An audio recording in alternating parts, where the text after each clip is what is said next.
Before the Washington Commanders get to work adding to their 2025 roster, they got to figure out who they're going to remove from the 2025 roster. That's how we kick off this mailbag episode of Locked On Commanders.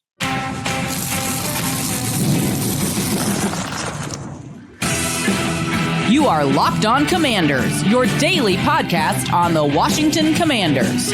Part of the Locked On Podcast Network, your team every day. And welcome in, everybody, to today's episode of Locked On Commanders, part of the Locked On Podcast Network, your team every day. I'm your host, David Harrison, covering the Washington Commanders for Sports Illustrated's CommanderGameDay.com. You can also find me helping out with WUSA9.com's coverage, and I'm here with you every Monday through Friday. I want to thank you for coming through for today's episode. To all the everydayers out there who come through every day, I want to give you a special thank you for being so darn consistent. Locked On Commanders is your daily podcast covering the Washington Commanders. And if you haven't already, you can subscribe for free on YouTube or wherever you are listening to today's episode, in which we are going to talk about a potential big step forward for Jaden Daniels in year two. We're going to talk about the three biggest needs for the Washington Commanders as I see it right now, and dice roll free agents, risky free agents that the team could consider bringing in to help fill some of those roles. But we're going to kick it all off by talking about expendable Washington Commanders, including the potential that the Washington Commanders move on from defensive tackle Jonathan Allen. And we're going to do all of that thanks to Prize Picks. Go to prizepicks.com/LockedOnNFL. Use the promo code, all lowercase, LockedOnNFL, all one word, to get $50 instantly when you play your first $5 lineup. When we talk about roster management, we talked about expiring contracts on the last episode, guys who are going to be free agents unless they get new deals from the Washington Commanders before the new league year, the open negotiating period begins. And we identified three groups: guys that we thought the Washington Commanders absolutely needed to go give deals to, guys that they needed to not give deals to, and guys that they needed to at least sit down and have a conversation about kind of the future of the team, what that player brings to them, and all those things. But there's another side of these conversations that the Washington Commanders are going to have between now and when the new league year starts in March. And honestly, even beyond that, completely. But the biggest part is obviously from now to when the new league year starts in March. And that is, who are they going to cut? The guys that currently have roster spots are currently under contract for 2025. Who are the guys on that list that the team potentially wants to move on from? And again, 30 contracts are expiring already at the end of the season. So there's not a lot of those guys anyway. So there's not a very deep list to pick from. And obviously you've got your draft picks. And I don't think any of the draft picks that were, on the Washington Commanders board last year did so poorly that they need to be cut, after 1 year. So I don't think any of those things are going to happen. So we're going to start there. This mailbag episode, multiple insiders wrote into the mailbag asking predictions on cuts. One insider specified tough cuts. So I'm going to kind of stick it there, and I'll talk about this in the light of who I think the cut candidates are and the guys that you want to talk about in that light. Not necessarily going to go through and predict that they're going to get cut, because there's a lot of other contextual matters that need to unfold before those types of things can be done. But you also have to remember some of these guys could be traded as well, right? So cut, traded, moved on from, in whatever light you want to put it in. Like, of course, defensive tackle Jonathan Allen. He's the guy that, look, it's been years now, right? Last year, the trade deadline, the question was, and by last year, I mean the 2023-2024 season, trade deadline, was he going to be moved and all those things? And then even in the offseason, would the new regime move him? And then even through training camp, is, if he does well enough and maybe flashes in preseason, will the team be enticed to trade him and all those things? And honestly, if he hadn't gotten injured and torn his pec and gone on IR, probably would have been asking about, Jonathan Allen being traded towards the trade deadline as well. So overall in 2024, 19 tackles in 8 games played, 3 sacks, 3 tackles for loss, 7 quarterback hits. He worked his way back from a torn pectoral muscle that we all thought was going to cost him the rest of the season. I remember when that injury happened, we did an episode where I pondered, did Jonathan Allen play his last snap as a Washington Commander? Obviously not. He was able to come back, was able to contribute, had some decent performances, I think, throughout the time that he was there. But the overall truth is he last made the Pro Bowl in 2022, turned 30 on January 16th, so a recent sort of birthday. And he's due $15.5 million in base salary in 2025, along with about $1 million in roster and workout bonuses. So Allen counts for $22.47 million against the Commander's salary cap currently for 2025. When all is said and done, he carries a dead cap figure of $6 million if he is cut or traded. Doesn't matter if it's pre-June 1st, doesn't matter if it's post-June 1st, it's the same number no matter what, because he's only got the 1 year left in his contract. That's the savings of $16.47 million if Washington does indeed move on from him. Currently, that would put the team's salary cap projection up somewhere around $102 to $103 million. That's a lot of money to go out there and make moves if you don't think that Jonathan Allen is necessarily a part of your long-term plans. And there's also the added part of this conversation now, because when we had this conversation like preseason, it was, is Jonathan Allen going to really be a part of this rebuild? Well, now this rebuild has turned into a championship contention, right? This team is now built. There is a championship contender on this roster, or this roster has formed into a championship contender. So now the question isn't, is Jonathan Allen part of your long-term solution? We're going to get into this very conversation later on in this episode. The question really is, can he help you win today to the point where he's worth the money that you're going to have dedicated to keeping him? Because again, without that $103 million projection after moving on from him, you still got $80+ million in salary cap space. So it's not like the team needs to move on from John Allen to free up money to go get other people. It's now a matter of, do you think that he can be in this thing with you? If a team traded for him, they'd be on the hook for $15.5 million, which is equal to about the 20th highest average per year for an interior defensive lineman currently. So not a terrible salary for another team to take on. Probably looking at getting a day 3 draft pick back, or a combination of picks that have equivalent value. Maybe a conditional day 3 that could become a day 2. You might get a team to float a compensatory pick for him, not unlike the Chase Young trade that we saw in the 2023 season.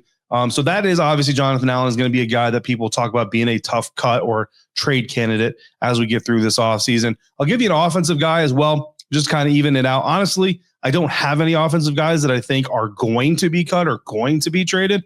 But if I had to zero in on one that could be moved, or like who would be the most likely, I'd probably go with offensive tackle Andrew Wylie. Though I don't, again, like I said, I don't really think they're going to go there, but at least if they do, it's not going to be early. It's going to be after they land a tackle or something like that, or after they draft a tackle, if they really don't feel like he's going to be part of a veteran rotation mentor situation, which I'd be really surprised if Andrew Wylie, kind of pushed to say, well, you're going to draft a kid, just send me somewhere else. I think Andrew Wylie is more of a team player than that.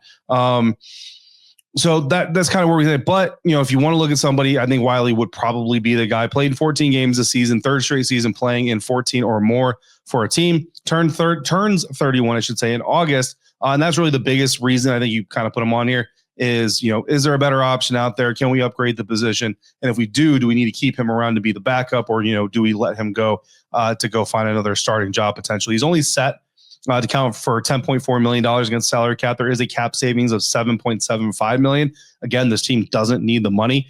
Just like Allen, doesn't matter if it's a pre or post June 1st contract or cut rather, or trade, because 2025 is the final year on Andrew Wylie's current salary. I know some Commanders fans weren't exactly thrilled with Andrew Wylie all the time, but there are certainly bigger fish to fry on this roster. So creating a hole on the offensive line unnecessarily isn't likely in the cards. So like I said, if you bring in a free agent, like say a guy like Ronnie Stanley, and that kind of, you feel like you upgrade that position. And so now, well, let's let Andrew go find a starting job somewhere else because we love the dude. That's a little bit different, but as it stands right now on this roster, I don't really see it coming, but I do want to give you at least a name, that could be a tough decision to make on both sides of the ball. Well, how could those free agent signings impact the shape of this roster? First and foremost, though, which position groups does this team need to address the fastest? That's coming up next on today's mailbag episode of Locked On Commanders, part of the Locked On Podcast Network, your team every day. And we're doing that thanks to our sponsors over at TurboTax. This is a message from our sponsor, Intuit TurboTax. Taxes used to be about waiting and wondering and worrying if you were ever going to get any money back. And then you had to wait, you had to wonder, and you had to worry some more. Well, now taxes are matching with a TurboTax expert who can do your taxes as soon as today. An expert who gives your taxes their undivided attention as they work on your return while you get real-time updates on their progress so you can stay focused on your day and what's really more important to you. An expert who's going to find you every deduction possible and filed every form, every investment, everything with 100% accuracy. I was just talking to a tax expert today, and I can tell you, having those experts to reach out to and to talk with can be very, very settling and kind of soothe some of your nerves. Also, You can get the most money back guaranteed with no waiting, no wondering, no worries. Now, this is taxes. So get an expert now on TurboTax.com. Only available with TurboTax live full service.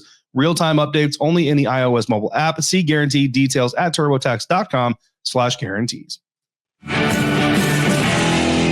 If you want to get even more out of the Locked On Commanders podcast this offseason, all you got to do is become a Locked On Commanders insider. Go to joinSubtext.com/Locked On Commanders, and you will receive texts from me throughout the offseason. We will have conversations. You will contribute to episodes like insider mailbag episodes like this very one. And we are going to have insider exclusive Zoom conferences from time to time. I do plan on doing the next one from New Orleans, Louisiana next week while I'm there for Super Bowl Radio Row, covering the lead up to the big game. So again, join subtext.com/Locked On Commanders to try it out for free for the first 2 weeks. Just because the offseason doesn't mean we're going away. We got wall to wall, week to week, year to year coverage of your Washington Commanders. Speaking of the insider mailbag, Ravi came through. Of all the obvious needs, which do you see is the one that must be addressed today? I got multiple questions from insiders about needs, right? But that one was a little bit more pointed. And then I got multiple insiders asking which free agents seem kind of risky. I was actually a little bit surprised that insiders really wanted to know where are the gambles? Where are the gambles in the free agent market, or at least some of them, right? We can't go over all of them in one episode, but where are some of them? And which ones do you think, do I think they asked that I could make a case for the Washington Commanders going after? So that's going to be a lot of fun. And I'm sure that nobody listening to this is going to take it overly pointed and say that I'm predicting these guys will be signed, because that's not at all what's happening. But obvious needs, I think if I've got to go obvious needs and I've got to rank them, I'm going to go with the defensive front first. I'm going to go with running back second, and I'm going to go with wide receiver third. And I know some people would flip that. Some people would even have other places in there. I know some people would have offensive line in there. Look, there's a lot of important positions in this team. But when I just look at this roster and I say, if you have to run it back with every position group intact, other than these three, which three do you want to improve the most? I go defensive front, running back, wide receiver. So defensive front, and that's the need that I think needs to be addressed first. I mentioned it, in our last episode. Cleveland Farrell is on my list of guys that I think probably won't be back. Depth is a question mark with some guys who have flashed, like Javonte Jean-Baptiste, but certainly have not solidified themselves a consistent role on the defense. So when I look at the free agent market, there's guys like defensive lineman Poona Ford. He's an interior lineman. I think could come in here and help the team, especially if they do move on from a Jonathan Allen. Poona Ford is kind of known as a really good run stopper. Hello. Oso Odigizua, Dallas Cowboys defensive lineman. A little bit of a Johnny Newton type of guy, right? Like they're very similar. So I don't know if it's a little too redundant, but you also might just want two of those Johnny Newton type guys. Again, knows the system, knows the scheme, all those things. Wouldn't come in to necessarily boost the run defense, but will kind of just give you more of that Johnny Newton ability. Defensive end Josh Sweat from the Philadelphia Eagles. Very good defensive end. I think it's lost a little bit on the big names on the Philadelphia Eagles defense. But I think those three would kind of be some of the higher end players on the defensive line, market that could be brought in. But then getting asked about which free agents they could bring in that are kind of risky, but might be approached for deals anyway. I mean, that was really a fun way to go about this mailbag exercise. So I went with one candidate from each of these categories: one D lineman, one running back, one wide receiver. And the D lineman that I went with in this case is Dallas Cowboys defensive end DeMarcus Lawrence. Now, interestingly enough, Dorrance Armstrong Jr. was basically DeMarcus's backup in Dallas, which is one of the reasons he came to Washington with Dan Quinn, Joe Witt Jr., was to get that opportunity to be a starter. Certainly got that opportunity. I think he had a pretty decent first season. Not great, didn't blow everybody out of the water, but I thought it was pretty decent. DeMarcus Lawrence, in my vision, you wouldn't bring him in here to push Dorrance back into backup roles. You would actually put DeMarcus on one end, Dorrance on one end, and kind of go with those two instead of Cleveland Farrell and have that option. So anticipated market value for DeMarcus is $12 million per year on a 2-year contract. He's a former teammate, again, of Dorrance Armstrong's, potentially playing them opposite of each other while developing a young D end behind them to take over when the older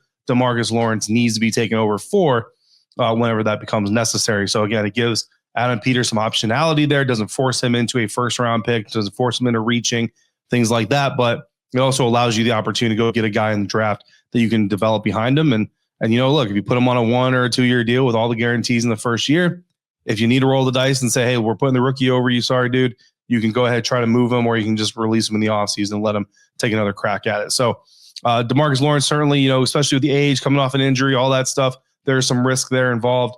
But I think that, that is a risk that you could potentially see. I think there's a reality there. We connect the dots and the Commanders make a run at him. The running back that is going to be a little bit risky, but you bring in here will be running back Javonte Williams of the Denver Broncos. So if you want to turn this two-headed monster of Brian Robinson Jr. and Austin Eckler into a three-headed monster, then you can take a flyer on a guy like Javonte Williams, who isn't going to demand a lot of money, but he might be out of the future plans for the Denver Broncos, and that might make him available, might let him walk into free agency without a contract. Williams had a great rookie season in 2021, coming out of North Carolina, former teammate of Sam Howell's. Played just 4 games, however, in 2022 due to an injury. Then played 16 games in 2023 with less production than before. Finally played barely over 50% of the offensive snaps in Denver this season while having his lowest relative year of production. Would be the third guy in the rotation, so he would be behind B-Rob, behind Austin Eckler, but potentially more capable third option than Jeremy McNichols is. And if this team is not a believer in Chris Rodriguez as a regular contributor, rotational running back, third back type, bringing a guy like Javonte Williams in again gives you some potential there. He should be healthier than he was before. And again, gives you optionality, so you're not forced into taking a running back any earlier than you want to potentially in the NFL draft. More of a B-Rob type than Austin Eckler type, Javonte is, for what it's worth. So, you might want to, continue to develop an Eckler type behind the scenes, whether that's Michael Wylie in the future or someone else. Looking at receivers, this one kind of, when I stumbled upon, I don't say stumbled, but when I picked this name, it really kind of piqued my own interest, and that's wide receiver Keenan Allen. Keenan Allen is 32 years old, turns 33 in April. So again, not a long-term free agent here, but if he's a long-term free agent, you're not looking at him as necessarily a gamble or a risky free agent signing, right? A little bit older, is coming off of a relatively down year for him personally. 744 yards receiving, 7 touchdowns on 70 receptions in 15 games. However, that stat line would make Keenan Allen clearly and firmly the Washington Commanders' number 2 receiver on their stat list when you look at what happened this season. And when you consider the improvement that Allen would be getting in quarterback play from Caleb Williams as a rookie to Jayden Daniels as a rookie alone, and then whatever development he has, I think the scheme fit potential and the fact that the trickle down comes into Allen being able to play in the slot opens things up a little bit for Terry McLaurin to stay outside while attracting defensive attention inside to Allen. Also allows Cliff Kingsbury, offensive coordinator, to have a little bit more fun because he'll have Keenan Allen and Zach Ertz playing inside the hashes more times than not. Really stresses out those opposing defenses, especially both guys can stay healthy. And of course, assuming that Zach Ertz returns, it gives general manager Adam Peters, again, optionality. Right now, you don't have to go get a second receiver in the draft. Now, you don't have to go out there and spend a bunch of money on another free agent. So, it's if the fit works, then it could work really, really well. The question really is, how much does Keenan Allen want to go back to Los Angeles if he doesn't return to Chicago instead of going out there and trying to chase a ring? Because if he doesn't return to the Bears, there's been comments reportedly by Allen himself that both of the Los Angeles franchises would be at or near the top of his list of teams that he would prefer to go to. When you look at the Rams, look at the Chargers, you look at the Commanders, no disrespect to either of the other 2 playoff teams on this list, but which one of them looks more likely to go compete for a ring in 2025? I would say it's the Commanders. He has a connection as well with Anthony Lynn, the Commanders run game coordinator when he was the head coach with the Los Angeles Chargers or San Diego Chargers before they moved, I believe. So, you had that connection, assuming that's a good relationship, is certainly there. If Allen does go to the Rams, doesn't go to the Bears, does go to the Rams, there is some speculation that would likely be the move. Cooper Kupp then comes into play because the Rams, as we all probably remember, the Rams were actually open to trading Cooper Kupp during the season until they just stumbled into winning in a playoff spot. But Cooper Kupp could become a free agent release, or could become, again, a hot commodity on the trade market. Cooper could come in and play slot receiver as well. He's younger than Keenan Allen, does have some injury history, and again, might be able to open up that Washington offense the same way that a guy like Keenan Allen could, potentially even better because he's a little bit younger. So again, those are 3 risky options, right? So when we consider these options, remember that there is a grain of risk along with them by design, because that was the question by multiple insiders in the mailbag. So a lot of good free agent talk here today, but let's get back to the current roster for a second with one more question about the future of quarterback Jaden Daniels. That's coming up next on today's episode of Locked On Commanders, part of the Locked On Podcast Network, your team every day. And today's episode of Locked On Commanders brought to you in part by Game Time. Attending NFL playoff games is an unforgettable experience that brings fans together, and I think every single fan should get to experience it, even if you're a Washington Commanders fan who went to the Philadelphia Eagles NFC Championship game, all that stuff, may have not had a great experience overall. Hopefully you didn't get your hat taken because that's just ridiculous. But the memory of being able to go see your favorite team in that type of environment, in that type of arena with that much at stake, it's still a pretty cool experience. Well, Game Time has a new feature called Game Time Picks that makes getting tickets for those types of events even easier. It filters out the fluff and shows you only incredible deals on great seats, so you don't have to waste time searching through thousands of tickets. Browsing through the deals is simple, and I've found great value for all kinds of seats around several different venues, and the Super Deal is especially impressive, offering the best value for the event. Plus, the on-time ticket delivery and lowest price guarantee gave me peace of mind. So take the guesswork out of buying tickets with Game Time. Download the Game Time app, create an account, use the code LOCKEDONNFL for $20 off your first purchase. Terms apply. Again, create an account, redeem the code LOCKEDONNFL for $20 off. Download Game Time today. Last minute tickets, lowest price guaranteed. We are wrapping up this mailbag episode of Locked On Commanders with a question from Dr. Wonderful. I actually asked this question a little while ago. I've been stashing it for the offseason because I felt like we could. A broader question: what's Jaden's next evolution? I've always wondered if he could be one of those quarterbacks of old that called the game from the line, like the actual plays. Is that, or could that be a thing? Benefits and cons. And I'm not only talking about checking into the right play or protection. I'm talking about calling the plays in totality. Look, I think Jayden certainly has the potential ability to do that in the future. I think the real question is, how much are today's offensive coordinators and play callers willing to hand over to their quarterbacks? We have a lot of offensive coordinators in the National Football League that don't even let their quarterbacks check. Right? Like, they don't even offer them the possibility. They just say, here's the play, go run it. No matter what the defense is doing, just read it, react to it, and run it the best you can based on what they're doing. So, as long as we have those types of coordinators in the league, it's a far cry, I think, to start saying, we're going to let the quarterback just kind of take over altogether. I think the amount of flexibility that Jaden Daniels has in his ability to check, like you just mentioned, in and out of plays, but also to communicate with Cliff Kingsbury. There's been several examples over the course of the season, and the great thing about Coach Kingsbury is he's never shied away from being like, yeah, man, I called a play, and Jaden Daniels was like, nah, dude, I don't want to run that play, so we called a different player. He checked out of that play and ran a better play, and we did this thing. So in that sense, he kind of already does some of this stuff, which supports your theory that maybe he would be able to do that.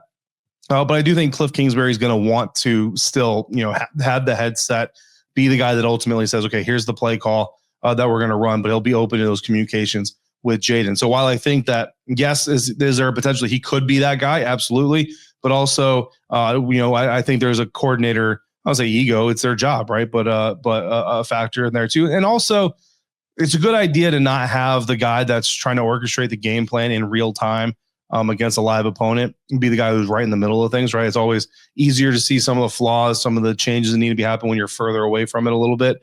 So it's not standing right in the middle of the battle. There's certainly a possibility or a case to be made for that as well. So what is the next step in Jaden's next evolution? Well, we actually saw a little bit of it as we got later into the season, and I hate to sit here and say that a quarterback after year one is just like a complete product, right? But Jayden Daniels, really, there's not a lot that he doesn't do well. So deep ball is good. Intermediate passing, I think that's an area where he can get a little bit more accurate. Still does throw the ball a little bit high at times in the intermediate part of the field. That's something that we saw during his days at LSU. I think his anticipation, though, is great, especially on outbreaking routes to the boundary. I think those things are good. His run ability obviously is good. I think he slid. He certainly took some hits, but he also showed the ability to get out of bounds, slide when necessary, things like that. So I think there was a good balance there from that. Two things I'd like to see him getting better on, specifically checkdowns, which I think he did get better on as the season, especially the postseason, progressed. But I would like to see him become a better checkdown passer, and also stop running out of bounds for a loss of 1 yard. Throw the ball away. I don't think Jayden, like some people say, well, he wants to protect his completion percentage. I don't think Jayden is actually doing it to protect his completion percentage. I just think he wants to take off and says, look, I might be able, 2 yards beyond the line of scrimmage, I might be able to make a move that gains me a yard instead of loses me a yard. And then he ends up just losing a yard anyway. That would be the only, the three, the intermediate passing accuracy, checking down more regularly, and not taking the -1 yard losses and sacks when he could throw it away. Those are three things I would say to answer your question will be the next step in Jayden's evolution in 2025. So hopefully we're going to see that. We are going to talk about more in-depth these position group breakdowns as we get through the offseason. Next week, I will be in New Orleans to help cover the lead up to the Super Bowl, though. So we're going to kind of balance these things out. On the next episode of Locked On Commanders, we are going to start our position group reviews for the 2024 NFL season.